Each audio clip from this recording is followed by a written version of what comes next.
Alright, hey guys, I'm gonna get into some basic jazz chord repertoire now. So this is gonna be building from the ground up. So I'm gonna show you these very simple inversions, and then we're gonna basically learn them inside out. So what we're gonna do is find inversions on string set 6, 4, 3, 2.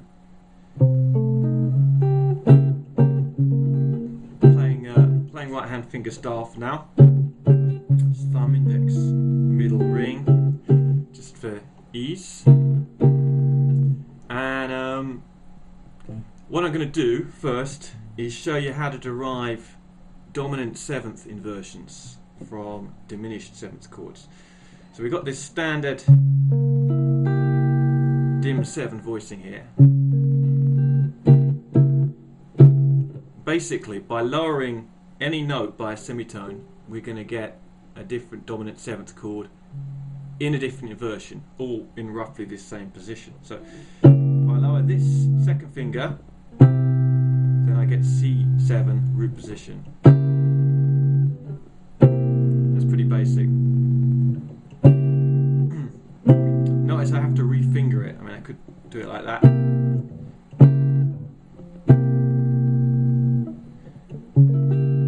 Okay, now if I lower the note B flat to A, it's on the 4th string, then I will get A7 in the first inversion.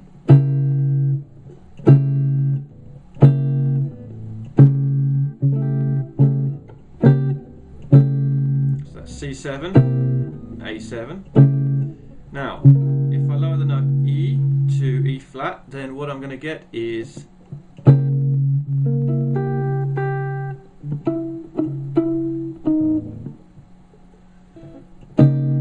E flat 7 3rd inversion.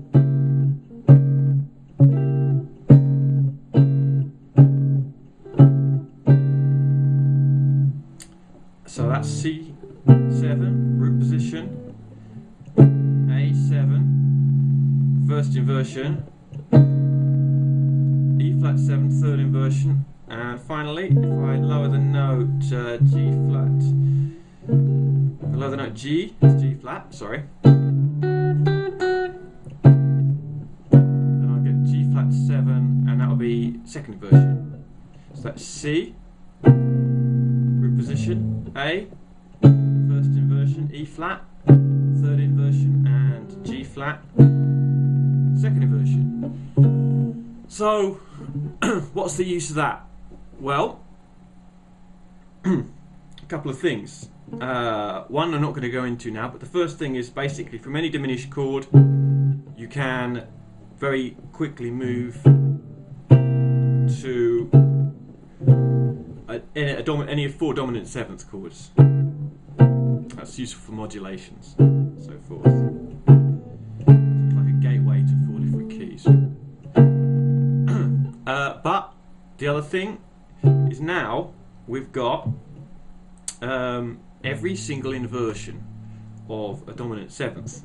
And it's particularly kind of dominant 7th. This is an open voicing, so it's not like a piano voicing, and this will be like a piano closed position in voicing. Easy to do on a piano, less easy on a guitar. But what we're doing here is open voicing, which means we've got wider gaps between the notes. That's the 7th, there's a tritone, there's a 3rd. So the voicing for this is 1, 7 through 5, but when you want to work out what the next inversion is, well, that's a little bit trickier. So using these diminished chords, what we can do is move up and then lower the note, and we get the inversion of C. So here, if we choose to lower the note D flat to C, if we move up this diminished chord, which I've called on the sheet D flat / E / G / B flat, because every diminished chord is 4 other chords, all with the same notes. Just, you know, all the inversions are identical. So I move up. I could call this, say, E diminished, based on the bottom note for the sake of convenience. Now, if we lower the note D flat again, so here, then we get the first inversion. Sorry. Now, at this point, I'm gonna move down here to do the work on this end of the neck. So you could call this G diminished 7, but it's really only a 4. Now, if we again find the note D flat and lower it to C, we're going to get another C7. This is C7B, C7 second inversion. Finally, we move it up to what we could call this B flat, but it's really all 4. And if we find the note D flat again and lower it, we'll get C third inversion, C7C. So now we've got 4 shapes. So the voicings 1, 7, 3, 5, and here we've got 3, 1, 5, 7. Now I shift back 7, 5, 1, 3, and finally 5, 3, 7, 1.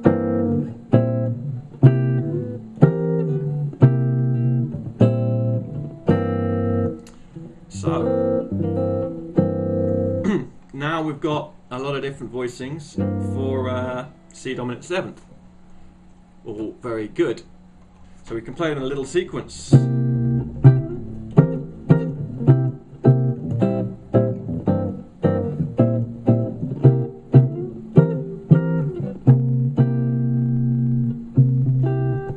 Well, this is all, you know, all very good and well.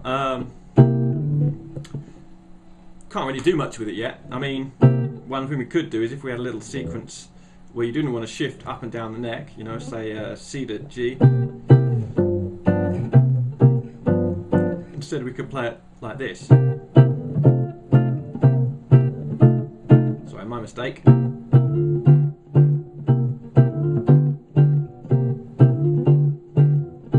Just voice leading. So we're not always putting the lowest note, we're not always putting the root note in the bass. So this, this can work with a bass player who is playing the roots.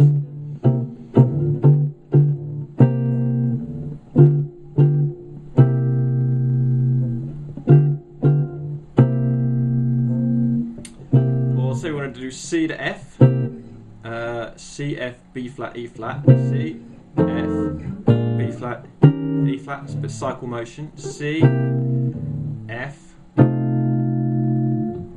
C, F, and now we're going to go to B flat, and now we're going to go to E flat. C. So C, root position, and now we're going to go to F, second inversion. Now we're going to go to B flat, first inversion, and now we're going to go to E flat, third inversion.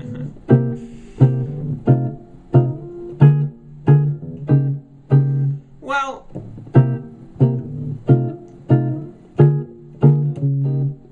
it's a little bit different. I mean, it's not necessarily what you typically do.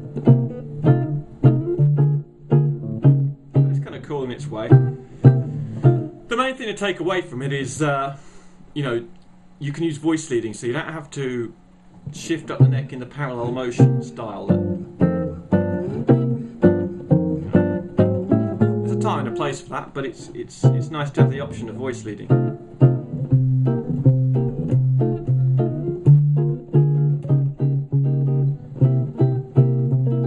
Okay, so now we've got our dominant 7th chords, then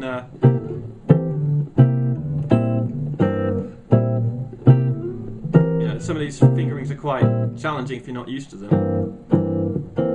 So the thing to do is just run them up and down. Get familiar with them. And you know, the trick with the diminished chord just aids you memorizing them. Alright, so let's see what else we can do.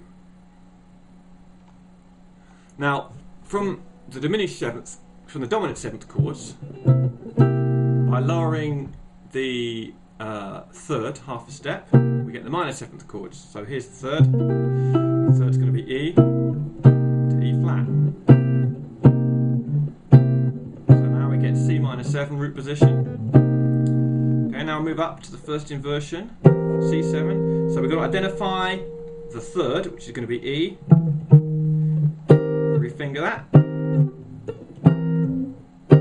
C minor 7, first inversion. E flat major 6, if you want to look at it that way.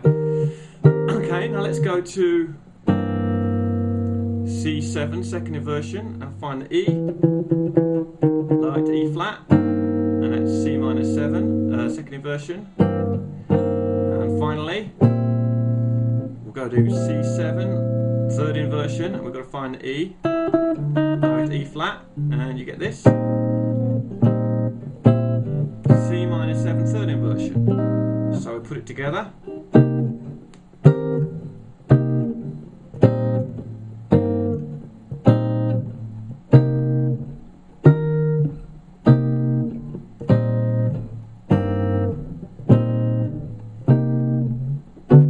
Whoops. Alright, so now we've got minor 7 chords in 4 inversions. We've got dominant chords in 4 inversions. Alright, so next on the list is how to derive major 7 chords from dominant sevenths. So what we're going to do is raise the minor 7th degree up 1 semitone to the major 7th.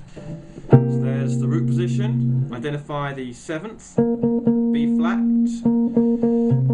goes to B. It's first inversion, C7 first inversion, find the B flat. There we go.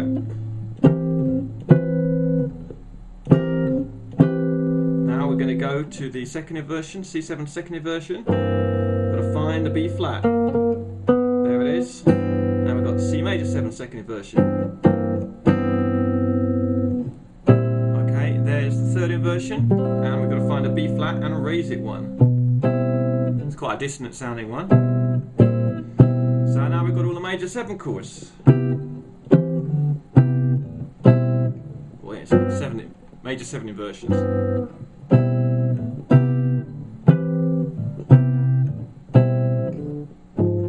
Oops, that one's a little bit tricky.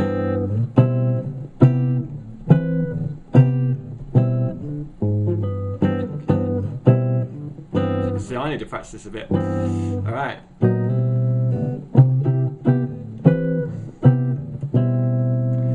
So, we've got the major 7ths, we've got the minor 7ths and the dominant 7ths, and that's enough to put together our 2 5 1s. But while I'm here,